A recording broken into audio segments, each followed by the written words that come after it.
आज की कहानी एक ऐसी लड़की की है जिसने बस एक आवाज का पीछा किया और फिर कभी पहले जैसी नहीं रही। ध्यान से सुनना, क्योंकि ये कहानी सिर्फ डरावनी नहीं बल्कि सच्चाई के बहुत करीब है। गांव के किनारे एक पुराना घर था, इतना पुराना कि लोगों ने उसका नाम ही रख दिया था खामोश हवेली। दिन में वो बस एक टूटी फूटी इमारत लगती थी, लेकिन जैसे ही सूरज ढलता उसके अंदर कुछ जाग जाता था। लोग कहते थे वहां से रात को एक लड़की की आवाज आती है जो किसी को बुलाती है। रिया, एक 19 साल की लड़की जो शहर से अपने दादी के गांव आई थी। उसे भूत प्रेत जैसी बातों पर बिल्कुल भरोसा नहीं था। दादी ने पहली ही रात उसे चेतावनी दी, रिया, रात को अगर कोई आवाज बुलाए। रिया हंस पड़ी, दादी ये 2026 है, भूत प्रेत कुछ नहीं होते। दादी ने बस एक बात कही धीमी आवाज में, हर चीज किताबों में नहीं मिलती। उस रात करीब 12:20 बजे रिया की नींद, कमरे में सन्नाटा था, लेकिन उसे साफ सुनाई दिया, रिया, एक बहुत ही मीठी लेकिन अजीब सी आवाज, जैसे कोई दूर से बुला रहा हो। रिया ने सोचा सपना होगा। वो फिर से सोने लगी, लेकिन तभी फिर वही आवाज, इस बार और करीब, रिया बाहर आओ। रिया उठकर बैठ गई। उसका दिल थोड़ा तेज धड़क रहा था, लेकिन क्यूरियोसिटी डर से ज्यादा थी। वो धीरे धीरे दरवाजे की तरफ बढ़ी, दरवाजा खोला। बाहर पूरा आंगन अंधेरे में डूबा हुआ था। बाहर पूरा आंगन अंधेरे में डूबा हुआ था, लेकिन हवेली की तरफ से हल्की सी रोशनी आ रही थी। वो वही पुरानी खामोश हवेली थी जो सालों से बंद थी, लेकिन आज उसकी एक खिड़की में दीपक जल रहा था। रिया का दिल कह रहा था मत जाओ, लेकिन दिमाग कह रहा था ये बस कोई मजाक है। और फिर वो आवाज तीसरी बार आई, इस बार बिल्कुल साफ, मैं यहां हूं, तुम्हारा इंतजार कर रही हूं। रिया बिना सोचे हवेली की तरफ चल पड़ी।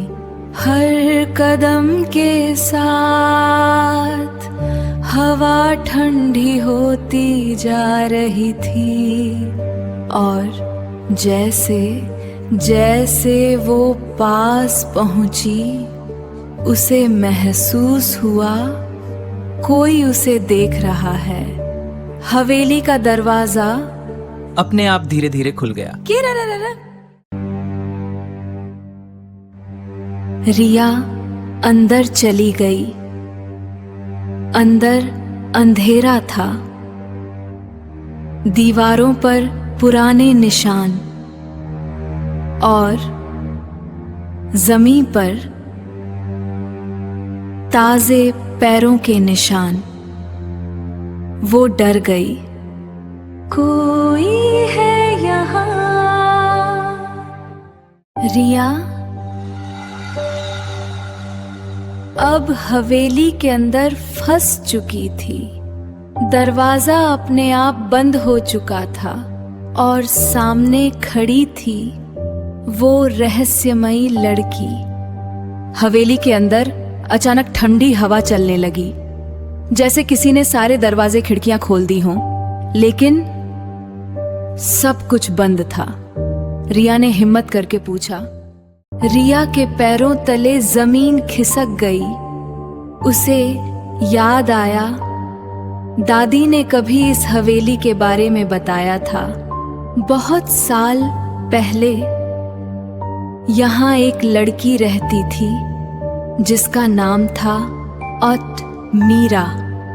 रिया धीरे धीरे पीछे हटने लगी। तुम वही हो? हाँ, लेकिन अब मैं वो नहीं हूं। अचानक पूरा कमरा हिलने लगा। दीवारों से जैसे फुसफुसाने की आवाज आने लगी। मत जाओ, मत जाओ, मत जाओ। रिया घबरा गई। मुझे जाने दो प्लीज। मीरा अचानक उसके बिल्कुल पास आ गई, इतनी पास कि उसकी ठंडी सांस रिया के। मैंने भी यही कहा था। क्या मतलब? मुझे भी यहाँ से जाना था, लेकिन उन्होंने मुझे जाने नहीं दिया। किसने?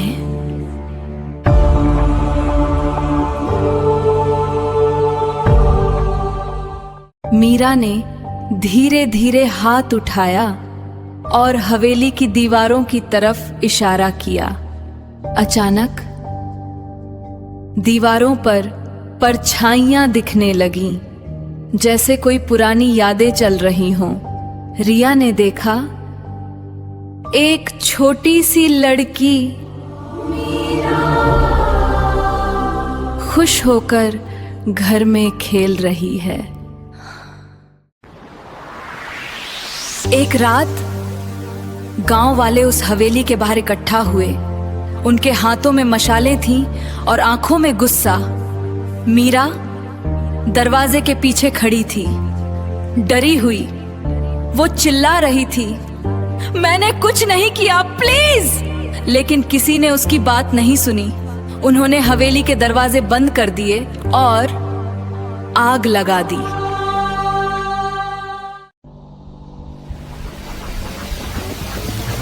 सब मुझे छोड़कर चले गए, दादी भी और वो भी।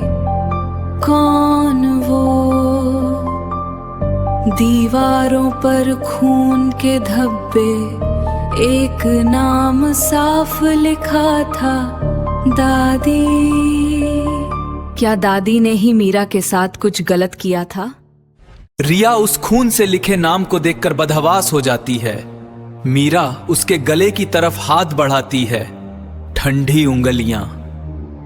रिया की सांसें थम गईं और तभी एक जोरदार झटके के साथ रिया की आंखें खुलीं।